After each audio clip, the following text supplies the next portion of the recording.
Hello students, welcome to the channel. आज हम लोग अकाउंटेंसी के बेसिक कंसेप्ट पढ़ना शुरू करेंगे। सबसे पहले हम लोग देखते हैं अकाउंटेंसी क्या होता है।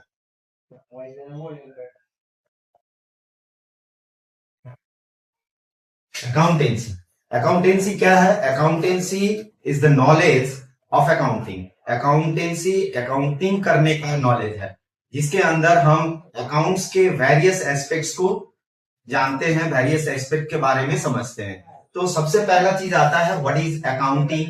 देन पहला टर्म हो गया तुम्हारा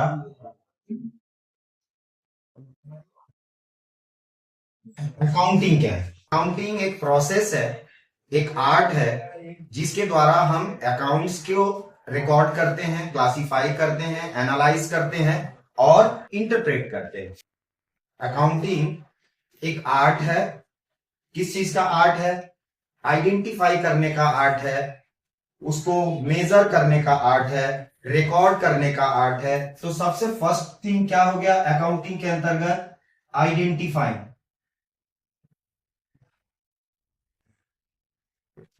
आइडेंटिफाई हम किस चीज को करते हैं?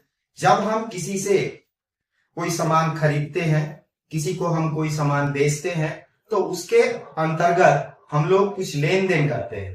तो उस लेन देन में अगर हमारा कोई फाइनेंशियल इफेक्ट होता है, हमारे अंदर भी इफेक्ट हो रहा है, तुम्हारे अंदर भी इफेक्ट हो रहा है, तो अगर फाइनेंशियल इफेक्ट हो रहा है तो उस चीज को हम आइडेंटिफाई करते हैं। Second thing, second one, recording. Recording जो हमने आइडेंटिफाई किया कि ये हमारा ट्रांजेक्शन है, ये हम लेन देन कर रहे हैं, वो लेन देन को हम रिकॉर्ड करेंगे। कहां रिकॉर्ड करेंगे? अकाउंट्स के अंतर्गत रिकॉर्ड करते हैं। थर्ड पॉइंट हम लोगों का आता है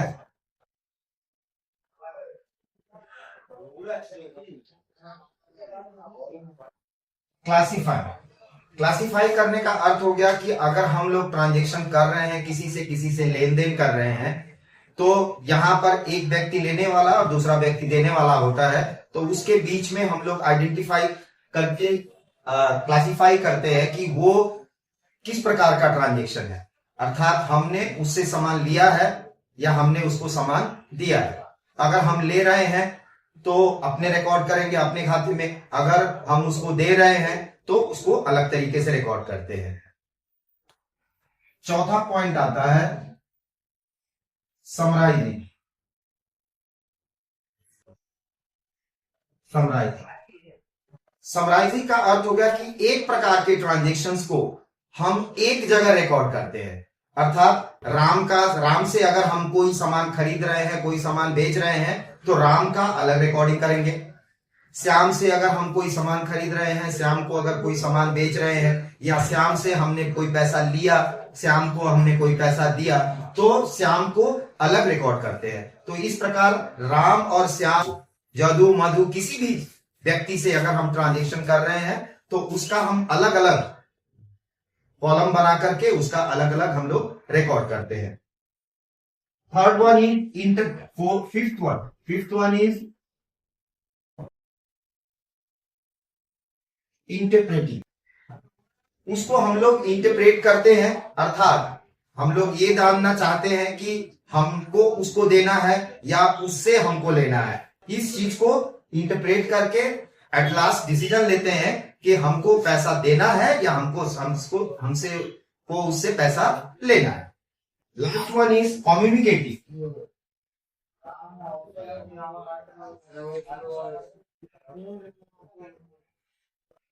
ये कम्युनिकेटिंग फॉर व्हाट? कम्युनिकेटिंग जो हम करते हैं, फाइनेंशियल ट्रांजेक्शन जो कर रहे हैं, तो फाइनेंशियल इंफॉर्मेशन को बिजनेस के अंतर्गत कम्युनिकेट करना।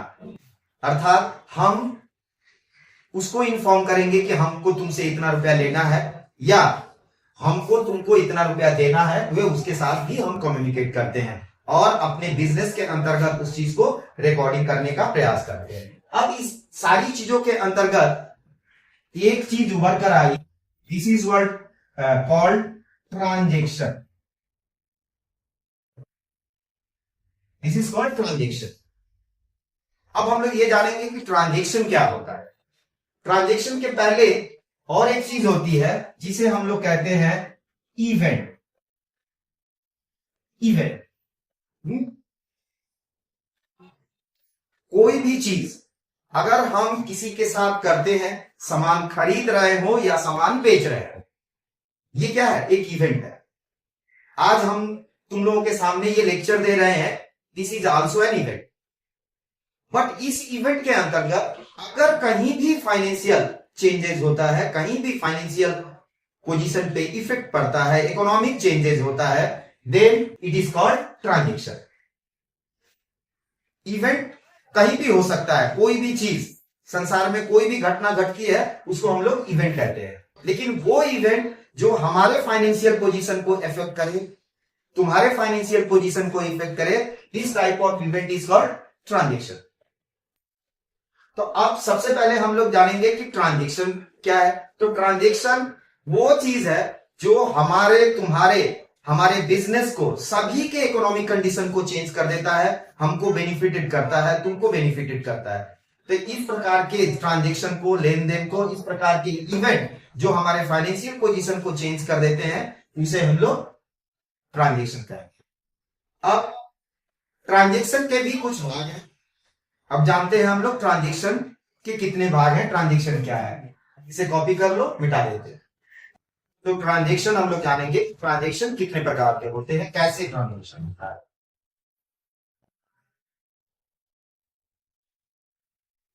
ट्रांजेक्शन ट्रांजेक्शन बेसिकली दो प्रकार का होता है। First one is external transaction.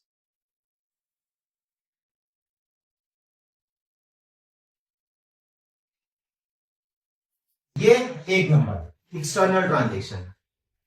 तो ये एक्सटर्नल ट्रांजेक्शन होता क्या है? एक्सटर्नल ट्रांजेक्शन का, एक्सटर्नल का मतलब होता है बाहरी वाले, अर्थात हमारे बिजनेस से बाहर हम अगर किसी के साथ में कोई इंटरेक्शन करते हैं, किसी प्रकार का लेन देन करते हैं, सामान हमने उससे खरीदा, सामान हमने उसको बेचा, एक व्यक्ति को हमने पैसा पेमेंट किया, दूसरे से हमने पैसा लिया, तो अगर हम अपने बिजनेस के बाहर किसी भी थर्ड पार्टी से अगर हम कोई भी लेन देन कर रहे हैं, कोई भी पैसा का लेन देन हो या सामान का बेचना हो, खरीदना हो, तो वो क्या है? एक्सटर्नल ट्रांजेक्शन कहलाता है। एक्सटर्नल का मतलब ही हो गया बाहर, अर्थात बिजनेस से बाहर अगर हम किसी के साथ कोई भी ट्रांजेक्शन, कोई भी लेन देन कर रहे हैं, तो this is called external transaction. The second one is internal transaction.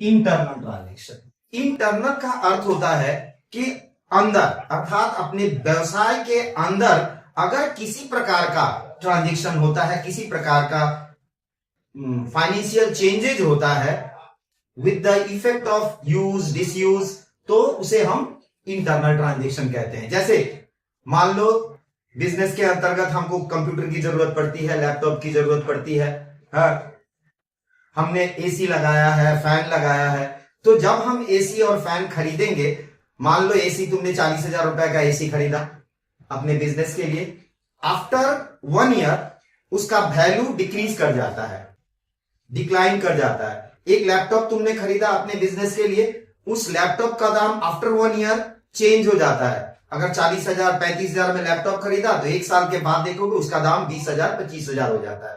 तो ये decrement in the value of assets है, दिस इज कॉल्ड डेप्रिसिएशन। उस एसेट्स के वैल्यू में जो भी गिरावट हो रही है, वो कोई बाहर वाला नहीं कर रहा है, हम यूज कर रहे हैं, अपने बिजनेस के लिए यूज कर रहे हैं, जिसके कारण से उसका वैल्यू हमारा डिक्रीज कर गया। इसलिए वो किसी बाहर वाले के इफेक्ट में नहीं है, इसलिए वो क्या कहलाएगा? Internal transaction.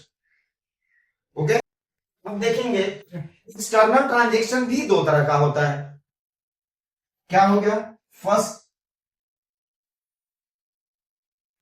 One is cash transaction and the second one is credit transaction.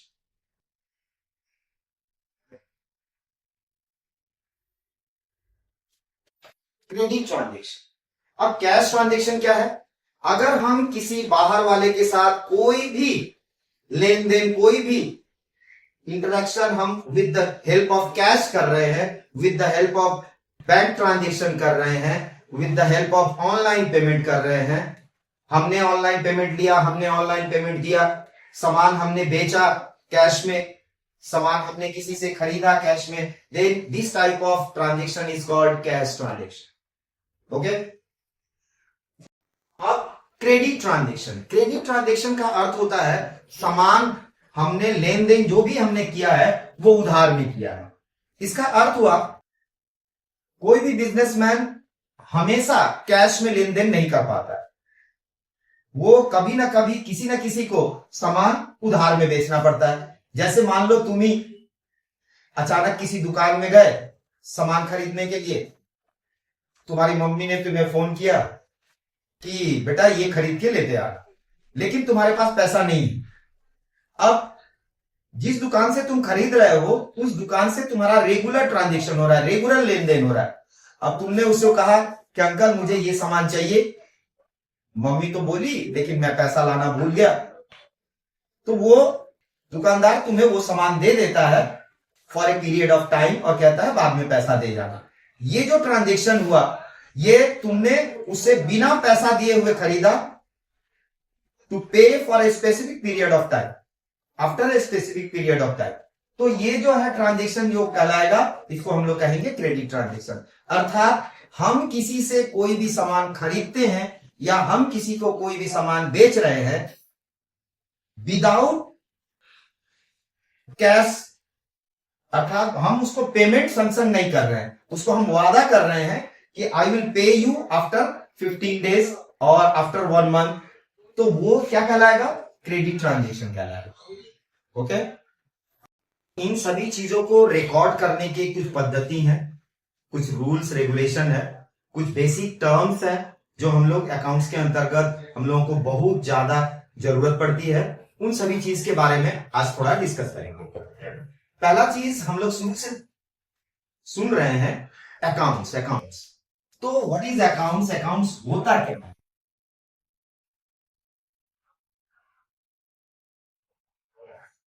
Accounts accounts एक लैंग्वेज है जिस लैंग्वेज के अंतर्गत हम अकाउंटिंग करते हैं, हम अकाउंटेंसी को रिकॉर्ड करते हैं। तो अकाउंट बेसिकली एक लैंग्वेज हुआ, एक भाषा हुई जिस भाषा के अंतर्गत हम लोग अकाउंट्स या अकाउंटेंसी को रिकॉर्ड करते हैं, अर्थात रिकॉर्ड करने का एक लैंग्वेज हो गया। अब इस लैंग्वेज के अंतर्गत बहुत सारे रूल्स रेगुलेशन है। उस रूल्स रेगुलेशन के बारे में आज हम लोग नहीं पढ़ेंगे, नेक्स्ट वीडियो में पढ़ेंगे, नेक्स्ट क्लास में पढ़ेंगे। अब कुछ बेसिक टर्म्स है जो जानना बहुत जरूरी है हम लोगों को अकाउंट्स पढ़ने के लिए।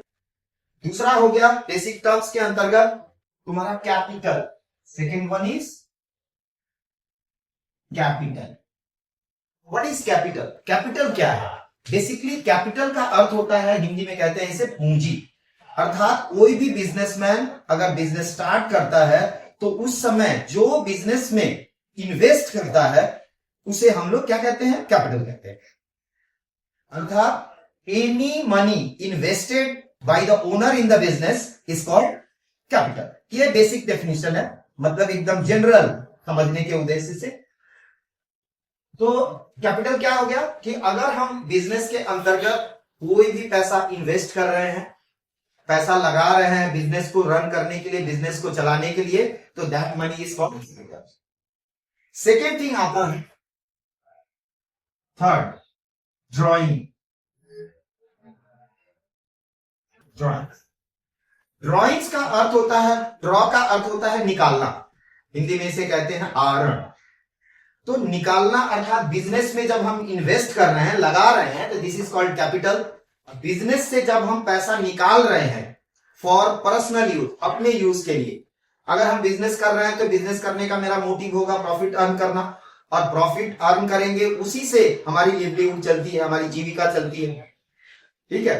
तो अपने होम कंजम्पशन के लिए, होम यूज के लिए जो भी पैसा हम बिजनेस से निकालते हैं वो पैसा ड्रॉइंग कहलाता है। सीधे शब्दों में क्या हो गया कि अपने व्यवसायी, अपने पर्सनल यूज के लिए, अपने फैमिली के पर्सनल यूज के लिए अपने फैमिली के यूज के लिए, हाउस होल्ड यूज के लिए कोई भी पैसा अगर बिजनेस से निकालता है तो वो कहलाएगा drawing. Okay, next one is assets. ये सभी जो हेड्स है हम लोग को जानना बहुत जरूरी है, इसलिए आज हम लोग इस पर डिस्कस कर रहे हैं।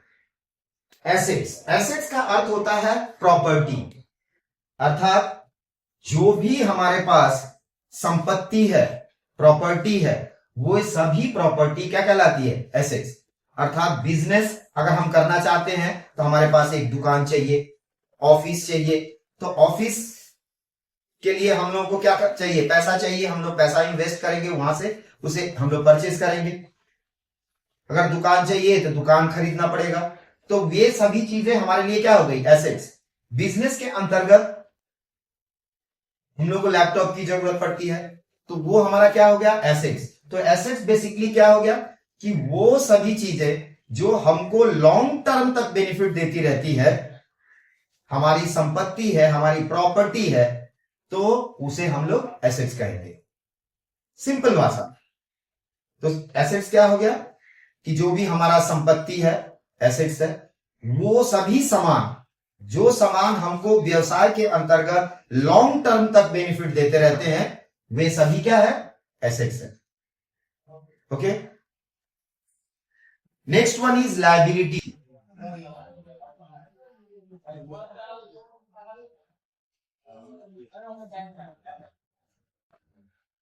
लायबिलिटी, लायबिलिटी क्या है? लायबिलिटी का अर्थ होता है कि दायित्व, अर्थात मेरा रेस्पॉन्सिबिलिटी, हमारा रेस्पॉन्सिबिलिटी हमारे बिजनेस के प्रति बहुत है। जैसे जो पैसा हमने बिजनेस में लगाया, हमने तो बिजनेस में लगाया, अब यहां और एक चीज जानने की है कि बिजनेसमैन और बिजनेस दोनों ही सेपरेट है, अलग है। क्यों? क्योंकि अगर आज हम बिजनेस स्टार्ट करते हैं और कल हम नहीं रहे तो मेरा बिजनेस बंद नहीं होगा, हमारा बिजनेस चलता रहता है। तो हमारे साथ हमारा बिजनेस का अस्तित्व अलग अलग है। इसे हम लोग आगे और डिस्कस करेंगे, डिटेल में पढ़ेंगे, बट इतना जान लो कि बिजनेस और बिजनेसमैन का जो इंटिटी होता है, वो दोनों का इंटिटी सेपरेट होता है। अर्थात हमने जो बिजनेस में लगाया, अगर तुम बिजनेस के पॉइंट ऑफ व्यू से सोचो तो बिजनेस ने हमसे पैसा लिया। अगर बिजनेस हमसे पैसा लिया है तो उसे चुकाना भी पड़ेगा। अगर हम किसी बैंक से पैसा उधार लेते हैं अपने बिजनेस को रन करने के लिए, तो हमको बैंक को पैसा वापस देना पड़ेगा।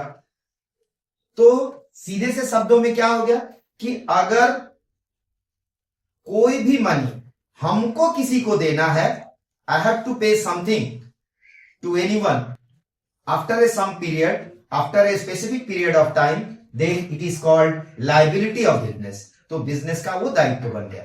अगर हम किसी से सामान उधार खरीदे हैं तो सामान का पैसा आज नहीं तो कल, कल नहीं तो परसों हमको चुकाना पड़ेगा, तो वो मेरे लिए क्या बन जाता है?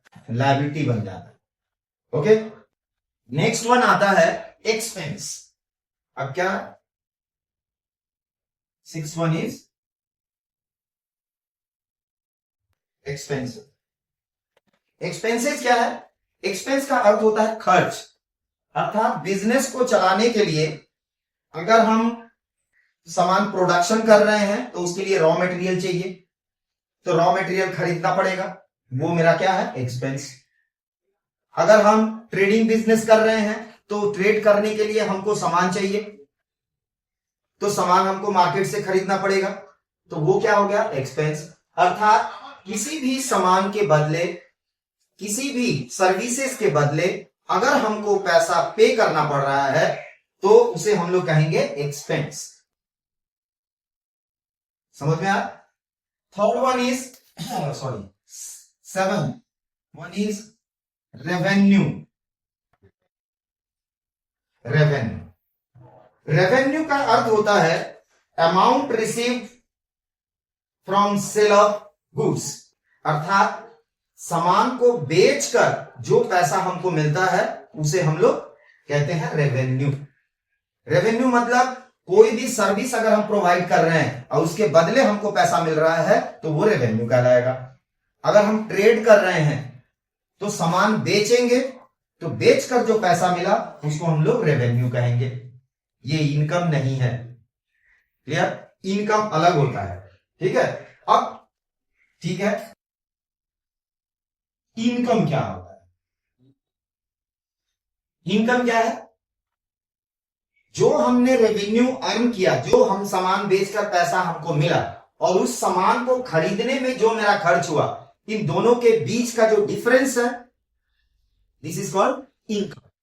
अर्थात इनकम क्या हो गया? Revenue minus expense. रेवेन्यू से अगर एक्सपेंस को हम माइनस करते हैं तो वो हमें क्या प्राप्त होता है? इनकम प्राप्त होता है। अब तुम बोलोगे कि नहीं ये तो प्रॉफिट है। नहीं, ये प्रॉफिट नहीं है। क्यों? क्योंकि profit at the end of the year find out किया जाता है। प्रॉफिट हम कब फाइंड आउट करते हैं? साल के अंत में, एक साल बिजनेस करने के बाद या एक स्पेसिफिक टाइम तक हमको बिजनेस करने के बाद तब जाकर के हमें प्रॉफिट या लॉस की जानकारी प्राप्त होती है। तो प्रॉफिट क्या हो गया? नेक्स्ट कह सकते हो प्रॉफिट। प्रॉफिट क्या है? Total revenue minus total expense.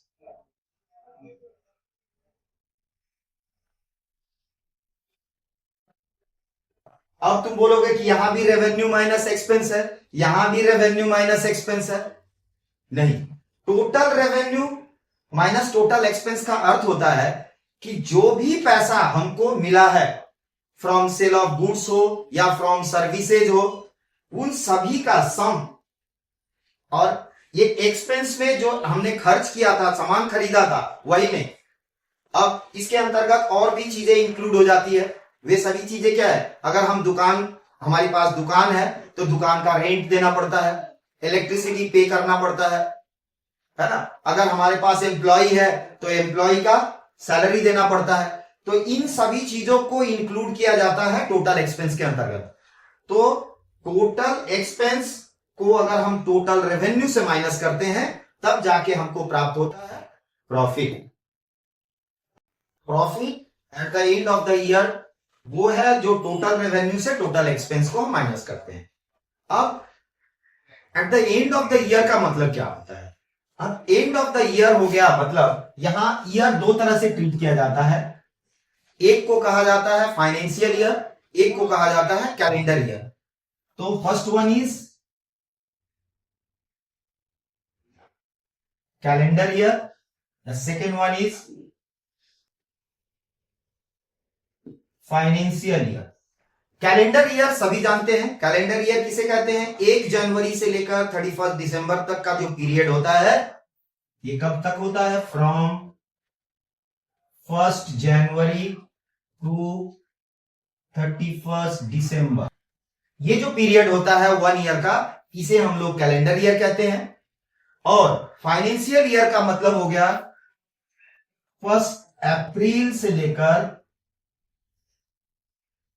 To 31 मार्च। ये जो पीरियड होता है इसे हम लोग फाइनेंशियल ईयर कहते हैं। अब हम अकाउंट्स के अंतर्गत कैलेंडर ईयर को नहीं, फाइनेंशियल ईयर को ट्रीट करते हैं। लेकिन अगर कोई बिजनेस ये चाहे कि नहीं हम कैलेंडर ईयर के साथ अपनी अकाउंटिंग करेंगी, दे कैन डू सो। लेकिन इनकम टैक्स रूल या गवर्नमेंट का जो रूल है, रूल कहता है कि you have to maintain your accounts in financial year.